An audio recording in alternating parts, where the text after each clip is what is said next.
आओ बच्चों आओ, सुन लो एक कहानी, पंचतंत्र से लाए है अनूप की बानी। तो बच्चों, आज की कहानी का नाम है तीन काम। किसी गांव में तीन हिष्ट पुष्ट बलवान और मेहनती दोस्त रहते थे, लेकिन थोड़े गरीब थे वो। तो काम की तलाश में उन लोगों ने एक बार शहर जाने का निश्चय किया कि चले वहां से कुछ पैसा कमा के लाएंगे। काम की तलाश में वो शहर की ओर बढ़ चले तीनों एक साथ, और वहां पहुंचकर एक काइया बनिया के यहाँ पहुंच गए। काइया जिसको कहते हैं धूर्त। धूर्त बनिया था। उसने कहा कि मैं तुम तीनों को अपने यहाँ काम पर रखने को तैयार हूं। मैं तुमको तीनों को 12-12 मोहरे महीने भर काम करने के एवज में दूंगा, लेकिन मेरी एक शर्त है कि अगर तुमने एक भी काम गलत किया तो मैं 4 मोहरें तुम्हारी काट लूंगा। तीनों ने आपस में विचार किया कि हम लोग इतने मेहनती हैं, इतने समझदार हैं, इतना काम गलत थोड़ी होगा। अगर 4 मोहरें कट भी गई एक आध काम गलत होने से, तो हमें 8-8 मोहरें तो मिल जाएंगी। 8 मोहरें मिलेंगी तो इससे भी हमारी गरीबी दूर हो सकती है, कोई दिक्कत नहीं है।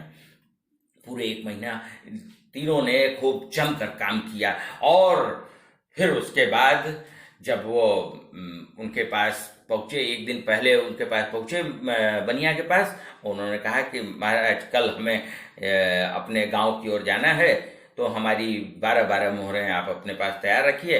हम लोगों ने 29 दिन तक पूरा काम मन लगन से किया, कोई गलती नहीं हुई है।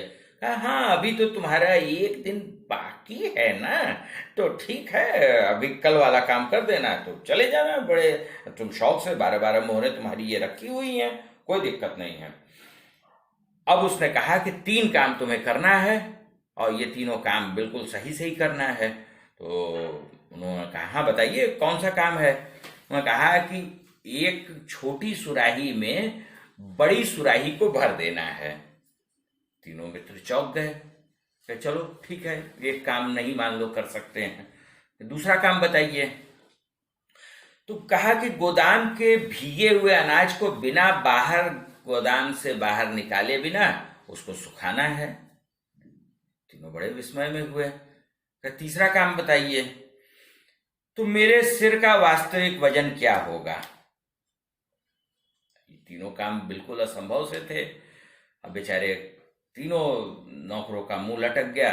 उन तीनों ने हार मान ली और कहा कि ठीक है, हम लोग अपने गांव की ओर वापस जाते हैं, लेकिन आपने ये अच्छा नहीं किया।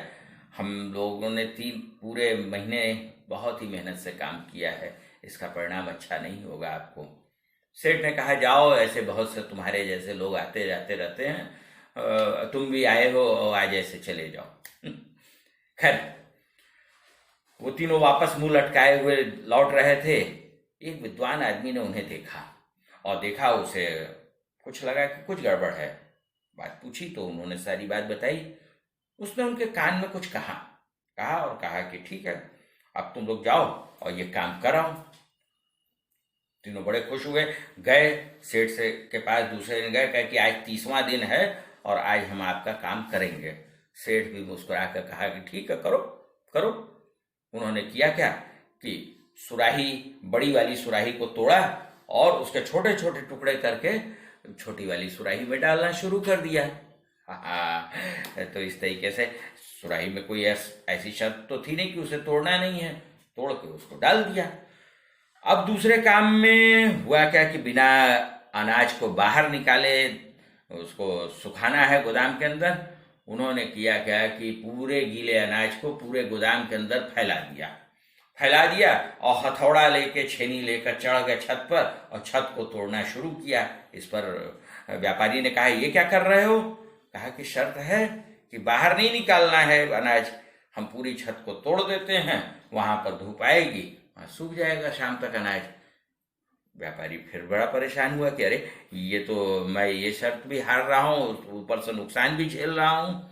अब वो जब तक शाम हुई तो उसने कहा कि ठीक है, अब तीसरी शर्त।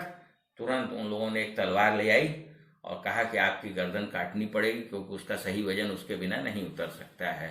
अब व्यापारी, जो काइया व्यापारी था, उसने तीनों के पैर पकड़ लिए। उसने कहा कि मैं हार गया, आज पहली बार मैं हारा हूं और तुम अपनी 12-12 मोहरें आराम से लेकर जा सकते हो। तीनों को 12-12 मोहरें मिली और वो मुस्कुराते हुए वहां से चल दिए। बच्चों, बुद्धिमान का अगर सहारा है या बुद्धि अगर तुम्हारे अंदर है तो तुम बड़ी से बड़ी लड़ाई जीत सकते हो, है ना? तो इसी मंत्र के साथ आज की कहानी बस इतनी सी। फिर मिलते हैं एक नई कहानी के साथ। तब तक के लिए